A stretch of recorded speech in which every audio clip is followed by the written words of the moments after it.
Hey everybody, it's the launch for algorithm number 5, which is Eat Slow. It's the second in the domain of how to eat. The first of which was, of course, chew your food until liquid. And the second, Eat Slow, is totally going to mesh beautifully with that. It's going to these things are self-consistent.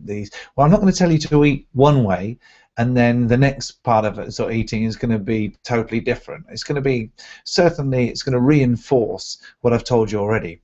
So eating slow is important even if you don't actually chew your food until liquid. But of course, if you are chewing your food until liquid, you will necessarily be eating a lot more slowly than most people. And even if you're drinking liquid and eating soup and maybe not chewing it because it's already liquid, then you should still be eating it slowly. And we're going to go into why, even if you don't chew your food, you should eat it slowly. But of course, if you do, it's even better for you. Right. So let's talk about why. Okay. First of all, let's talk about the evidence that we might have, and the evidence for people eating really quickly these days is quite startling. Look at this information that I've got. The average U.S. family meal time is about 11 minutes, and the average French meal time is around about 38 minutes. It's pretty difficult to get exact data on this, but certainly I did a lot of research, but again I wasn't going to do a commando fanatical level amount of research. I was going to do what was reasonable, and so I figured that it seemed to make sense, and all the evidence that I could find seemed to indicate that the longer you typically spent eating your meal, the better it correlated with the quality of food you're eating, and then the health. Over here there's even a diet called French women don't get fat, which isn't true. Actually, they do, and I've seen quite a lot of them. But they in general, the average French lady may well not get as fat as the average American, and it could be. And everyone goes, oh yeah, it's the food that they're actually eating. Well, that could be part of it. The fact that they're probably eating a lot of natural food and not too much in the way of processed food. But what if it was a lot to do with the length of time they spent as well? And so I thought that was interesting. So I went into having a look at the physiological benefits of eating slowly. Okay, so what we're going to do is we're going to consider consuming a glass of orange juice in two ways. Now, the first way we're going to consider consuming it is instantly, straight down the gullet, all in one. And the second way we'll consider is if we had it a sip at a time, just like a cup of coffee lasting 20 minutes in total. So we've got the same glass of orange juice, nothing different apart from the time at which we get it into our bloodstream. Right, so the question is really, why is a slower rate of absorption better for you? What's going on physiologically that makes it better? Now, okay, so as you eat, digesting the juice produces glucose in the blood. The appearance of glucose in the blood triggers the release of insulin, which acts on the muscle and fat tissue to remove the glucose, storing it for later use. This is done in two ways. The muscle cell converts glucose into glycogen, which is a short-term and immediate energy store, and the fat cells convert glucose into triglycerides, which are fats. The faster glucose appears in the blood, the more quickly insulin is produced and the more rapidly the glucose is removed from the blood. So option 1 causes a large amount of insulin to be produced in a short period of time, drinking it down in one. Option 2 releases small amounts of insulin more regularly. Now, this is what I'm saying here. It may be argued that anything that is more measured is likely to be better for you. But let's see why small amounts of insulin is particularly beneficial. Now, turns out that glucose can stay in the blood for longer and get transported around the body where it can be used by muscles and organ cells for all the necessary process of living. If insulin is released too quickly, what happens is then it signals, oh, get rid of this, save this for later, boof, and the glucose gets taken out of the blood much too quickly. So the body is responding to these two dynamics. One is to keep the concentration of glucose in the blood under control, and the second is to store as much of this rare, evolutionarily rare substance, which is a golden energy source, as I've called it, which is sugar.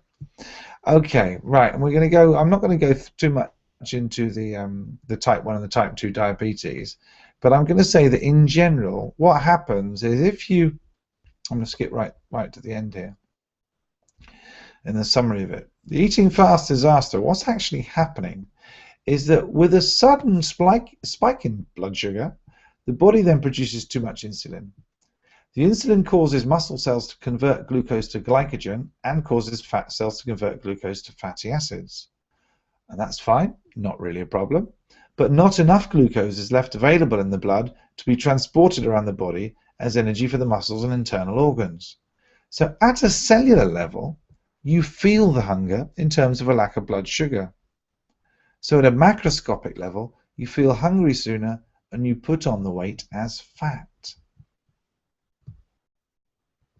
The slow solution. Eating slowly gives you no spike in blood sugar, body produces small amounts of insulin, regular amounts of glucose are transported to muscles and internal organs. There is no requirement to convert the glucose to glycogen or fats for later use, so you take longer to feel hungry and you don't put on weight. So basically it is, of course this is a massive oversimplification of the process, but eating slow is better because of the weight training effect for the blood, that you are training in the same way as you go to the gym and train your muscles through lifting to get better and more efficient.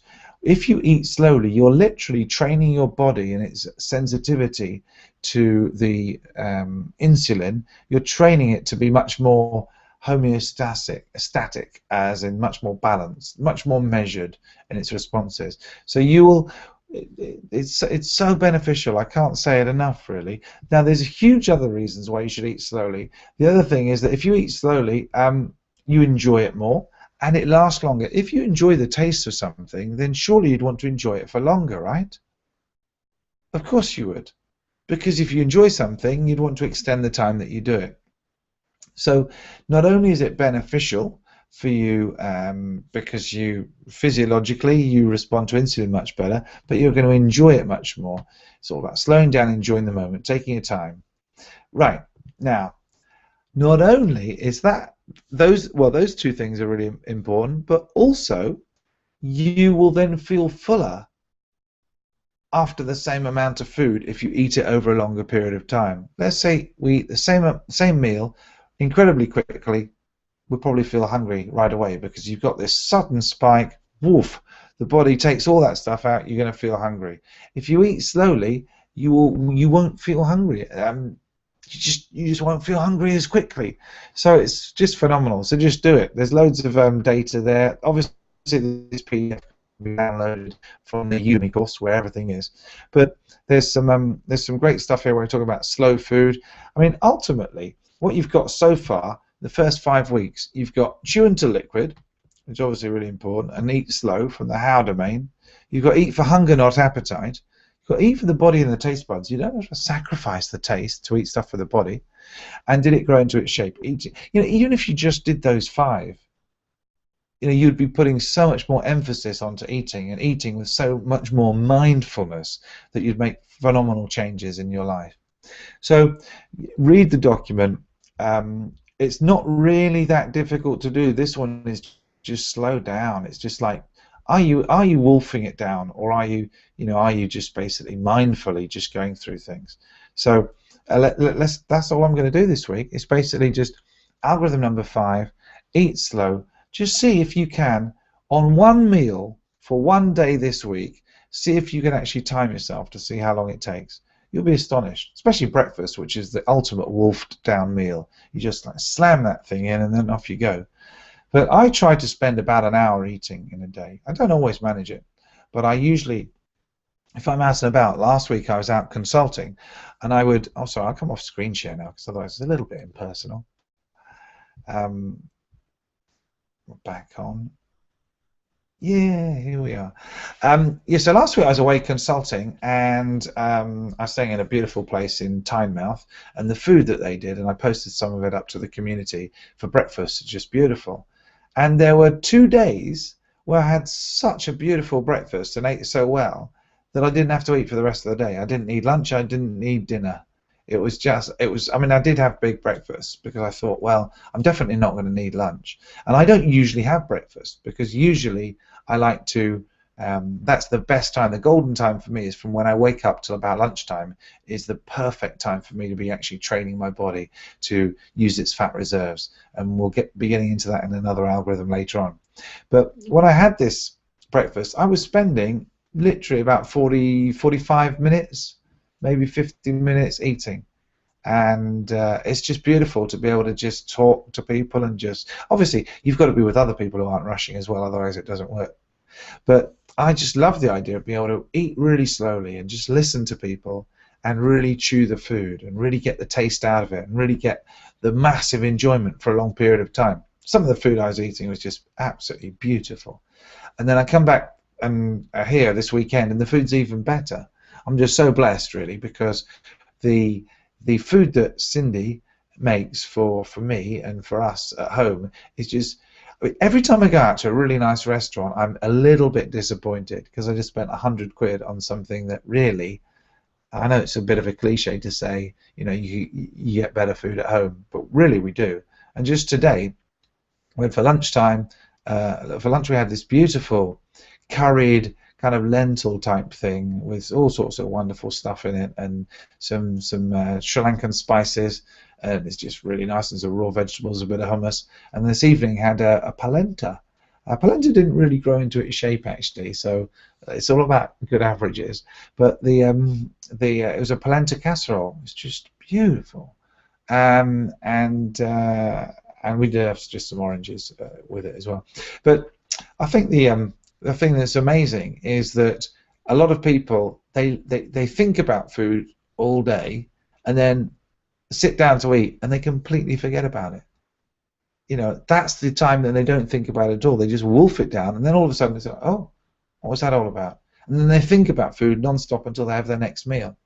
So one way that eating slow really works with that is it forces you to be mindful about what you're doing, deliberately taking your time. Now, you should aim to spend at least 20 minutes eating, actually eating. So if you've got a lunch hour, you should be able to spend 20 minutes of those actually eating, rather than trying to bolt down your food in like 5 minutes or 10 minutes, boof, and then enjoy whatever, you know, have a nap in the car or whatever you're going to do for the rest of the lunch hour. If you don't have a lunch hour and you're eating while you're at work, you know, you can eat slowly. Just do it. Just have a small mouthful, eat it, have a pause, carry on doing some work, whatever. Have another small mouthful and do that. So it's absolutely possible to do that. I would suggest it'd be lovely if you could time every meal for the whole week, or maybe time all your meals on a particular day.